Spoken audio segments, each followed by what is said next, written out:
Hello friends, அந்த நீங்கள் என்ன பார்க்க போகிறோம் அப்படின்னா, அனாயின்ஸில் படிக்கிற second year third semester regulation 2021 students உங்களுக்கான செமஸ்டர் எக்ஸாம் பார்த்தீங்க அப்படின்னா நாளையிலேருந்து வந்து ஸ்டார்ட் ஆகுது.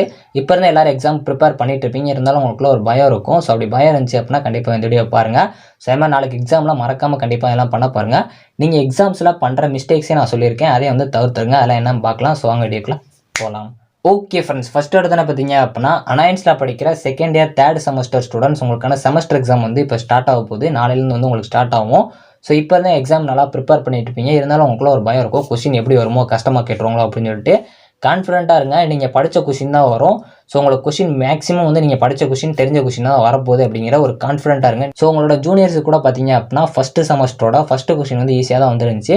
ஸோ அதே மாதிரி உங்களுக்கு ஃபஸ்ட்டு கொஸ்டின் ஈஸியாக வரும் அப்படிங்கிற ஃபஸ்ட்டு வந்து கான்ஃபிடென்ட்டாக இருங்க. ஸோ அதே மாதிரி கண்டிப்பாக நாளைக்கு எக்ஸாமுக்கு தேவையான ஸ்டேஷனரிஸ்லாம் இப்போயே வந்து எடுத்து வச்சுக்கோங்க. பேப்பர் ப்ரெசன்டேஷன், டைம் மேனேஜ்மெண்ட்லாம் எப்படி பண்ணலாம் அப்படிங்கிற இப்போயே வந்து ஜஸ்ட் ஒரு ஐடியா வச்சுக்கோங்க, ஒரு பிளானிங் மாதிரி போட்டு வச்சுக்கோங்க. ஸோ அதே மாதிரி கண்டிப்பாக நீங்கள் படித்ததெல்லாம் ரீகால் பண்ணிடுங்க. நாளைக்கு காலையில் இல்லாட்டி இன்றைக்கி நைட்டே வந்து ரீகால் பண்ணிடுங்க. ஸோ நீங்கள் 2 நாளுக்கு முன்னாடி ஒரு கொஸ்டின் படிச்சிருப்பீங்க, இன்றைக்கி ஒரு கொஸ்டின் படிச்சிருப்பீங்க. லாஸ்ட்டாக படித்த கொஸ்டின் வந்து நல்லா ஞாபகம் இருக்கும். 2 நாளுக்கு முன்னாடி படித்த கொஸ்டின் வந்து மறக்கிற சான்சஸ் இருக்குது. ஸோ அப்படிங்கிறப்போ வந்து நீங்கள் ரீகால் பண்ணீங்க அப்படின்னா உங்களுக்கு அதுவும் வந்து நல்லா ஞாபகம் இருக்கும்.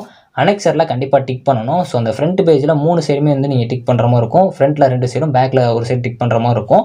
ஸோ அதெல்லாம் வந்து மிஸ்டேக் பண்ணிடுறாங்க. ஏன்னா போன டைம் நிறைய பேர் மிஸ்டேக் பண்ணியிருந்தீங்க. ஸோ அதனால தான். ஸோ அதே மாதிரி எழுதுறப்பவே வந்து ஃப்ரண்ட்டில் டிக் பண்ணிடுங்க.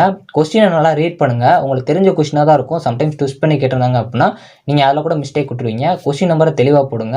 சப்டிவிஷன்ஸ் இருந்துச்சு அப்படின்னா அதெல்லாம் கரெக்டாக போட பாருங்க. ஸோ ஸ்டூடெண்ட்ஸ் நிறைய பேர் பண்ணுற மிஸ்டேக் என்ன அப்படின்னா, இப்போ ஒரு கொஸ்டின் எழுதிட்டு இருப்பாங்க. ஸோ அது மறக்கிற மாதிரி இருந்துச்சு அப்படின்னா ஸோ உடனே வந்து அந்த கொஸ்டினை விட்டு நெக்ஸ்ட் கொஸ்டின் போயிடுவாங்க. ஸோ அது வந்து கரெக்டான ப்ராசஸ் தான். இருந்தாலும் வந்து லாஸ்ட்டாக பார்த்தீங்க அப்படின்னா எக்ஸாம் முடியும் போது வந்து அந்த விட்ட கொஸ்டினை வந்து எழுத மாட்டாங்க, மறந்துடுவாங்க. ஒரு சில டைம் வந்து டைம் இருக்கும். ஸோ இருந்தாலும் வந்து அந்த விட்ட கொஸ்டினை மறந்தனால வந்து ரொம்ப நேரம் சும்மாவே உட்காந்துருப்பாங்க. எக்ஸாம்கள் விட்டு வெளியே வந்ததுக்கப்புறம் தான் அந்த கொஸ்டினை விட்டுமோ அப்படின்னு சொல்லிட்டு ஃபீல் பண்ணுவாங்க. ஸோ அதனால் வந்து நீங்கள் வந்து ரீசெக்அப் பண்ணுங்கள். கண்டிப்பாக உங்களால் ரீசெக்அப் பண்ணிங்க அப்படின்னா இந்த மாதிரி மிஸ்டேக்ஸ்லாம் வந்து தவிர்க்க முடியும். ஸோ இது மாதிரி கொஸ்டின் நம்பர்லாம் கரெக்டாக போட்டிங்களா அப்படிங்கிற செக் பண்ணுங்கள். ஏன்னா வந்து அதெல்லாம் ரொம்ப முக்கியமான ஒன்று.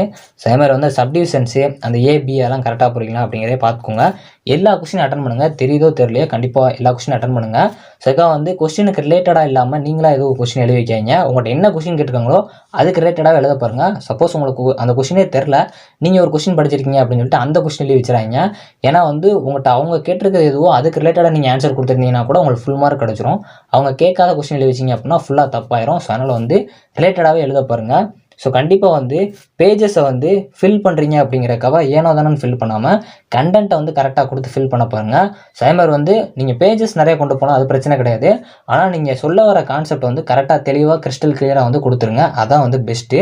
ஸோ அதே மாதிரி நிறைய பேருக்கு வந்து டிபிசிஓ அந்த மாதிரி இன்டெகிரேட்டட் பேப்பர்ஸ் நாளைக்கு இருக்கும். ஸோ அதெல்லாம் உங்களுக்கு பார்த்தீங்க அப்படின்னா ரொம்ப ஈஸி தான். ஏன்னா நீங்கள் வந்து தியரியில் 35% தான் அதை கொண்டு வருவாங்க. ஸோ உங்களுக்கு ஆல்ரெடி வந்து அதை வந்து 50க்கு தான் கொண்டு வருவாங்க. ஆல்ரெடி உங்களுக்கு இருக்கிற 50 மார்க்ஸ் வந்து இருக்குது இன்டர்னல் அசஸ்மெண்ட்டில். ஸோ அதெல்லாம் பார்த்தீங்க அப்படின்னா ஆல்ரெடி 50 இருக்கப்போ உங்களுக்கு இந்த 50ல் 35 தான் வந்து இந்த தியரி எக்ஸாமை கொண்டு வருவாங்க.